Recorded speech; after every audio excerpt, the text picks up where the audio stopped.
사명자가 걷는 인생길, 그런 제목입니다. 이 사명받은 사람은 어떤 인생길을 걸어가나, 그런 주제입니다. 어린 자녀에게 어머님의 이미지는 가장 중요한 교과서입니다. 어린 자녀에게 아버지의 이미지는 가장 중요한 삶의 교과서입니다.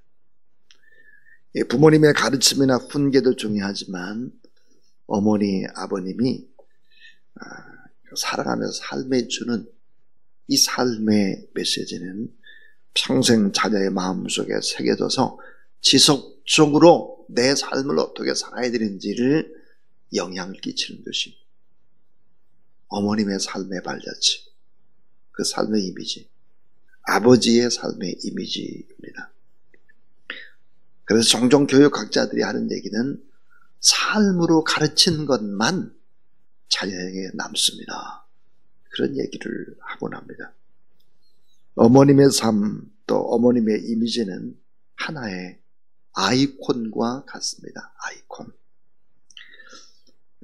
아버지의 삶은 하나의 아이콘과 같아서 이미지를 통해서 자기의 삶과 세상을 바라보고, 무엇보다도 그 이미지를 통해서 하나님을 바라보는 것입니다. 그래서 우리는 어머님이라는 단어를 부르기만 해도 왠지 가슴이 뭉클해지고 눈물이 나는 이유도 이 같은 삶의 이미지 때문입니다.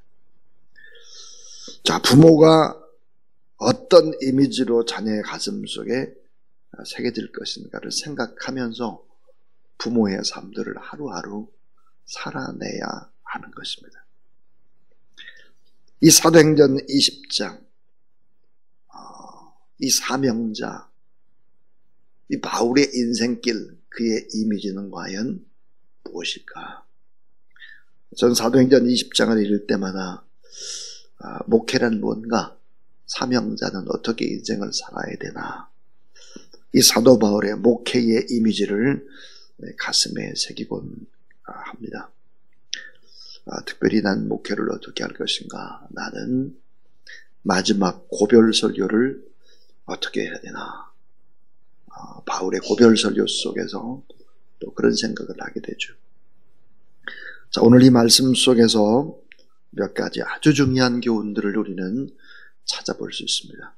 휑하니 성경을 아무리 읽어도 찾을 수 없는 그런 보석들을 캐내는 것이죠. 자, 첫 번째는 주님과 독대하며 걷는 인생길입니다. 주님과 독대합니다. 사도행전 20장 13절을 보면 바울은 걸어서 가고자 했다 그랬습니다. 참, 왜 제자들은 배 타고 편하게 가라 그랬는데 이 바울은 왜 혼자서 길을 걸어가나 하는 것입니다. 이 드로아에서 아소까지의 이 길이가 얼마나 될까? 65km입니다. 65km를 홀로 걸어가는 것입니다. 지금까지는 늘 같이 갔습니다. 동역자들과. 혼자 가는 법이 없었습니다. 근데 이 65km만은 혼자 걸어갑니다. 인생의 말년의 일행과 떨어져 왜 홀로 갈까? 왜 혼자 걸어가야 될까? 그 단초를 제공하는 성경 구절이 22절과 23절입니다. 왜 바울은 홀로 걸어가야 했을까? 65km를. 22절, 23절을 한번 보시죠. 보라, 이제 나는 성령에 매여 예루살렘으로 가는데 거기서 무슨 일을 당하는지 알지 못하노라. 오직 성령이 각 성에서 내게 증언하여 결박과 환난이 나를 기다린다 하신다 그랬습니다. 예루살렘으로 가는 길은 결박의 길이고 환난의 길이고 붙잡혀서 엄청난 고통을 당하는 길이라고 하는 것을 바울은 이미 알고 있었습니다. 그래서 아시아 대륙을 이틀간 걸으면서 에게해 넘어 있는 유럽을 바라보는 것입니다. 손에 잡힐 듯 시야에 들어오고 밝은 에게야 바다를 이틀 동안 걸어가는 것입니다. 자, 주님과 독대하면서 바울은 무슨 생각을 했을까? 이 고독한 묵상의 길에서 그는 반드시 틀림없이 아마도 겟세마네 동산에 예수 그리스도를 생각했을 것입니다. 십자가를 이제 지게 될 예수 그리스도가 홀로 고독하게 겟세마네 동산에서 기도할 때 땀방울이 빗방울이 되도록 그렇게 하나님 앞에 기도했던 이런 예수 그리스도를 생각했을 것이 틀림없습니다. 홀로 가는 고독, 독대의 길에서 그는 영적인 내공을 쌓고 다짐하면서 아마 이런 말씀을 떠올렸을지 모르겠습니다. 이 잔을 내게서 옮기시옵소서. 그러나 내 뜻대로 마옵시고 아버지의 뜻대로 되기를 원하나이다. 예수 그리스도께서 십자가를 앞에 놓고 겟세마네 동산에서 기도했던 그런 아버지의 뜻대로 하세요. 환난이나 고통이 와도 저는 사명의 길을 온전히 주와 함께 걸어가겠습니다. 이런 다짐들을 했을 것입니다.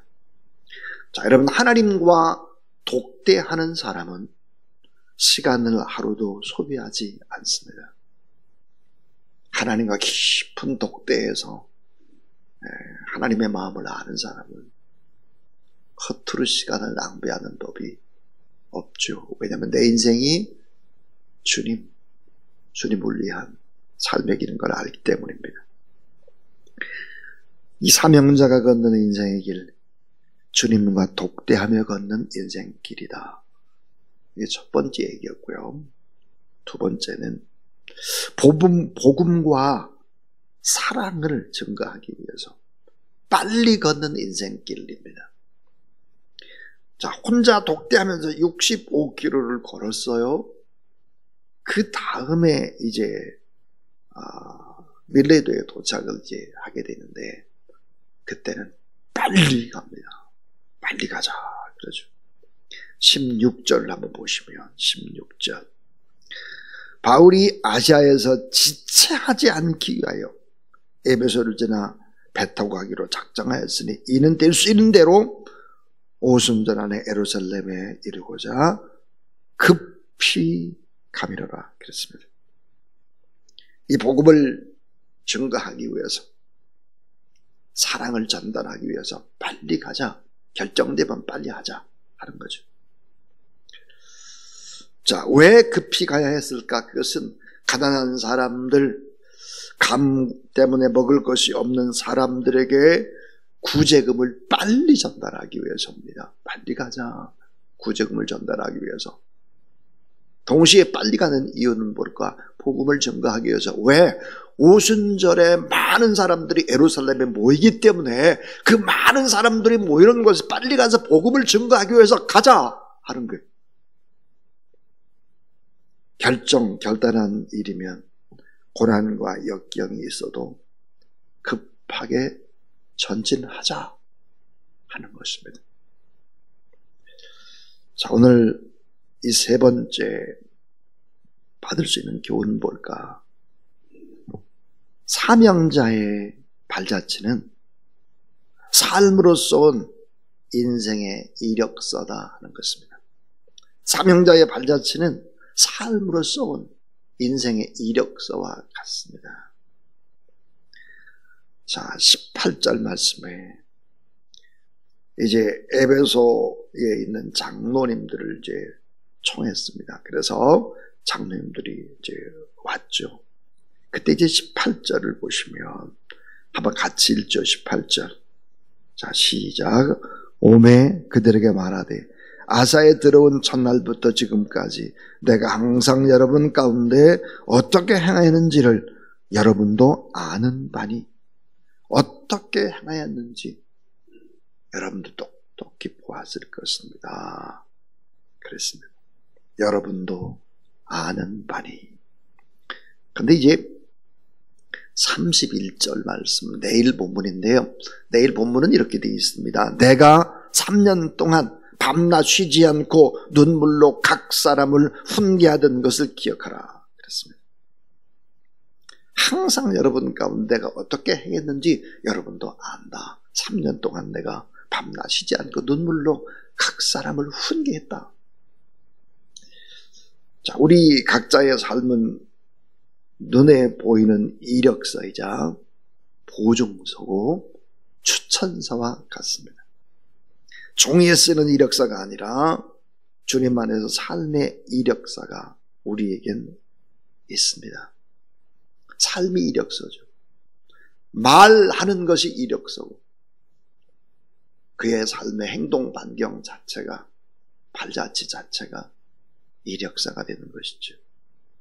사명자의 발자취는 삶으로 쏘은 인생의 이력서고 결국은 증인과 같은 것이다. 오늘 19절의 말씀을 보면 모든 겸손과 눈물이며 유대인의 간교로 말미암아 시험을 참고 주를 섬긴 것과 그랬습니다. 이 19절 속에서 바울은 모든 겸손과 그랬습니다. 겸손의 목회였습니다. 겸손. 이 모든 겸손 그랬는데 한 가지 겸손이 아니라 모든 일에 겸손했다. 겸손하려면 필요한 것이 뭘까요? 자기 포기입니다. 자기 포기. 자기 부인. 자기 죽어야 가능한 것이 겸손이죠. 마태복음 11장 29절에 보니까 난 마음이 온유하고 겸손하니 내게 와서 내게 배우라. 그러면 쉼이 있을 것이다. 예수님도 그렇게 말씀을 하셨죠. 겸손의 목회였다. 그 다음에 눈물이며 그랬습니다. 내가 3년 동안 밤낮 쉬지 않고 눈물로 그랬습니까? 눈물의 목회였다는 것입니다. 자, 여러분 언제 눈물이 납니까? 가슴으로 깊이 다른 사람을 이해할 때 눈물이 나는 것입니다. 사랑하면 눈물이 흐르는 것입니다.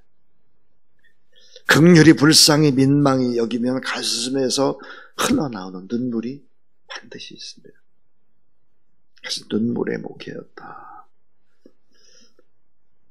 내일의 말씀인데 내일 사도행전 20장 37절을 보니까 에베소 교회를 개척을 하고 또 장로들을 세우고 그리고 마지막으로 이별을 하는 것입니다. 다시는 만날 수 없다는 걸 바울은 압니다. 그리고 설교를 하고 부탁을 하고는 목을 안고 함께 울었다 그랬습니다. 눈물의 목회죠. 그 다음에 또 하나 유대인의 간교로 말미암아 당한 시험을 참고 그랬습니다. 인내의 목회였습니다. 인내. 참고 또 참고 또 참고 참을 수밖에 없어요. 목회라는 자체가 그렇습니다. 왜냐하면 10년 참아도 되질 않아요. 더 쭉 가다 보면 비로소 늦게 깨닫고 돌아오죠. 긴 시간과의 싸움입니다. 또 하나 유대인의 간교로 말미암아 당한 시험을 참고 주를 섬겼다. 그러니까 불이익도 감수하면서 전하고 가르치는 목회였다. 그러니까 사명자의 발자취는 삶으로 쏘은 인생의 이력서와 같은 것입니다. 그 다음 마지막 이제 네 번째는 제일 중요한 얘기죠. 오늘 우리가 핵심으로 읽었던 요절이라고 했던 24절에 보면 사명자는 사명 감당을 위해 순교를 각오한다는 것입니다. 사명자는 사명 감당을 위해 순교를 각오한다. 순교. 여러분 사명이라는 것은 생명보다 훨씬 더 중요합니다. 하나님께 주시는 사명, 이것은 내 생명보다 더 중요하죠. 사명을 받을 때 그래서 삶의 자세가 변하죠. 사명은 하나님의 은혜에 대한 보답입니다. 사명이 뭡니까? 사명은 하나님이 내게 맡겨주신 심부름을 목숨 바쳐 감당하는 것이 사명입니다. 그러니까 목숨보다 더 귀한 것이 뭘까? 사명이죠. 그러니까 사명을 감당하기 위해서 선교사님들이 복음을 전도하는 것이고, 교회가 세워지고, 목회자들이 또 그런 복된 길이지만 동시에 어려움의 길을 걸어가는 것입니다. 사명 감당을 위해서는 순교까지 하게 되고, 그것을 영광으로 아는 것이죠. 오늘 사도행전 20장 24절 한번 다시 읽어보겠습니다. 자, 시작. 내가 달려갈 길과 주 예수께 받은 사명 곧 하나님의 은혜의 복음을 증언하는 일을 마치려 하면은 나의 생명조차 조금도 귀한 것으로 여기지 아니하노라. 중요한 단어, 나의 생명조차. 사명 감당을 위해서는 나의 생명조차 귀한 것으로 여기지 않았다. 생명조차 아끼지 않는 의지의 결행입니다. 바울은 훗날 참수형을 당하지만 그래서 죽죠.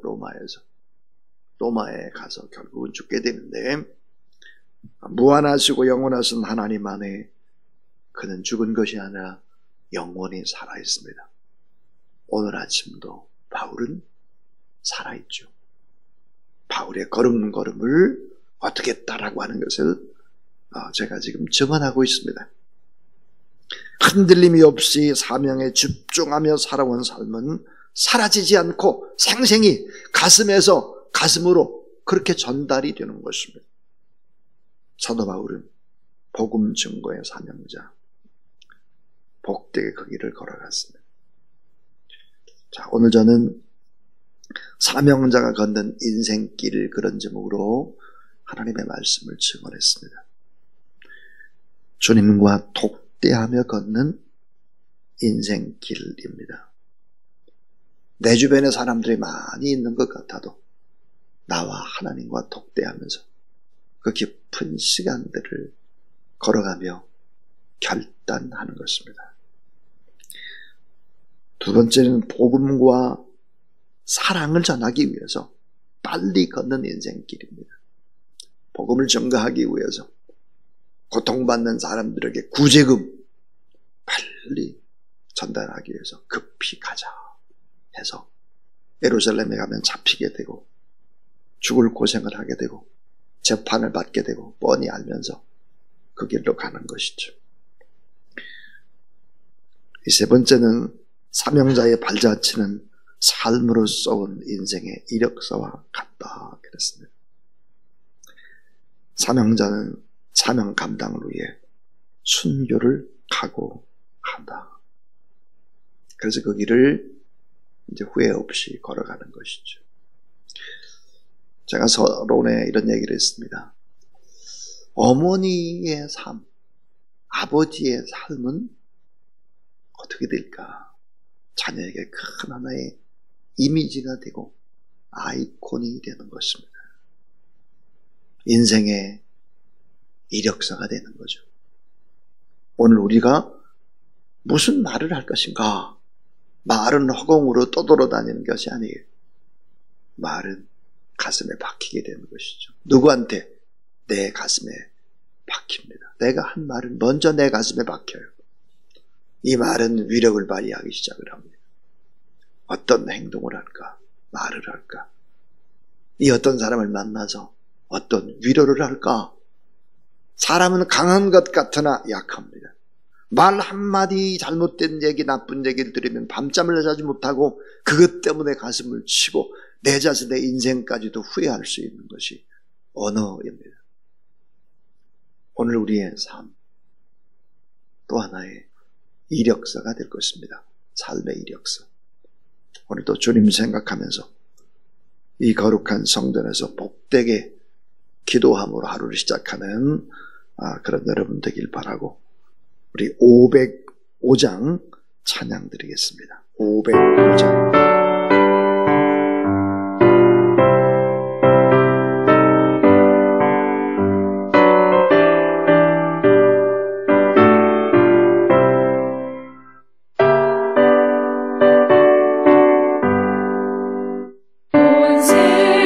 위하여 나 복음 전하리.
이제는 구원의 사명을 위해서 그 고난의 길, 십자가의 길로 가셔서 우리 한 사람 한 사람의 죄를 대속해 주신, 그리고 부활하셔서 우리에게 참 의와 희망이 되어 주신 우리 구 예수 그리스도의 무한하신 은혜와 하나님의 사랑과 성령의 거룩한 역사하심이 이 새벽도 날씨 환경에 관계없이 또 거룩한 전에 나와 하나님 앞에 예배드리고, 또 가정에서 유튜브로 예배드리며 또 기도하는 모든 종들, 기도 제목 가운데, 머리 위에 가정 가운데 이제부터 영원토록 함께 하옵시기를 간절히 축원나옵나이다. 아멘.